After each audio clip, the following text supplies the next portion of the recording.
The decision to book former Jammu and Kashmir (J&K)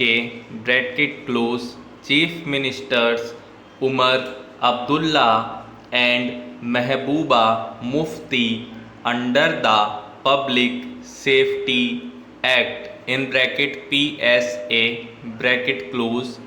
which allows for detention up to 2 years, is ethically questionable, legally flawed, and politically counterproductive. The two leaders were booked under PSA soon after completing 6 months in preventive detention.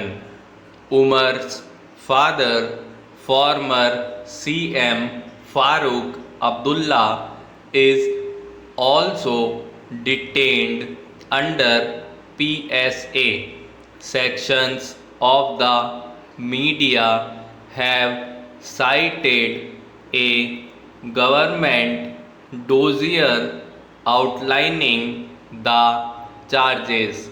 If these reports are accurate, Umar Abdullah has been accused of espousing radical ideology, of having the capacity to influence people, and encouraging an agitation, and of instigating people against India.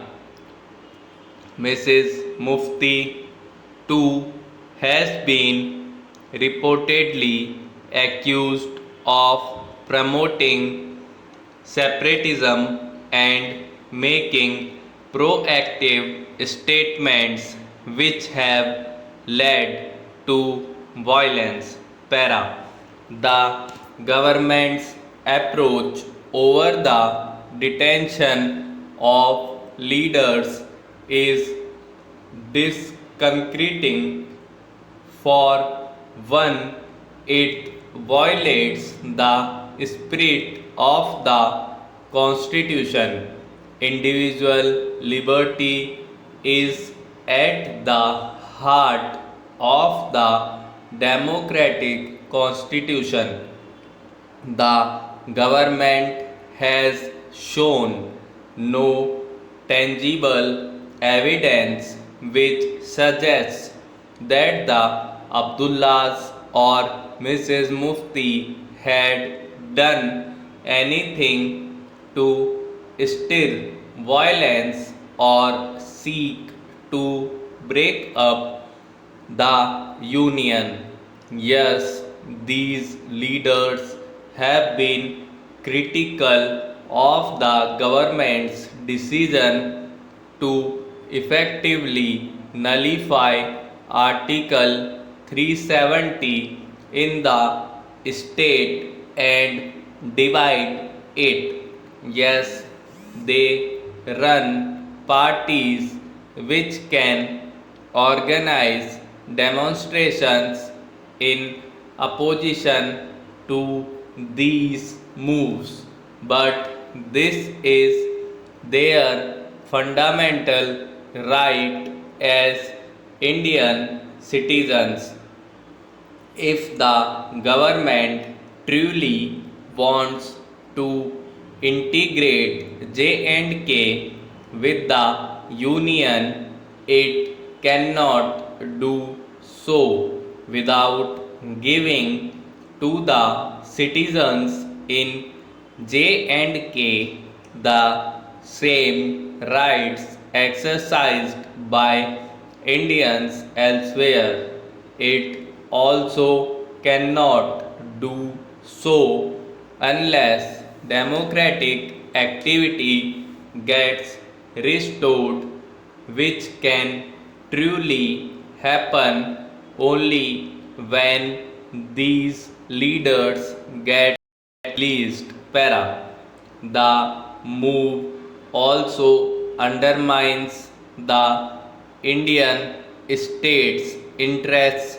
The Abdullahs and Mrs. Mufti, in the most difficult of times, when the street mood was laced with resentment against Delhi, and when terror groups from Pakistan wreaked havoc, have stood up for the Union. The current charges against them defy common sense, for it is almost an implicit suggestion that their backing of the Constitution and democracy merits punishment.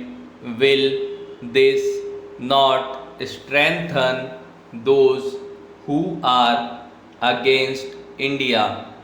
The center may want to encourage a new force in Kashmir's polity, but it must not happen by curtailing individual rights. Delhi is weakening its own political and diplomatic case on Kashmir. Stop.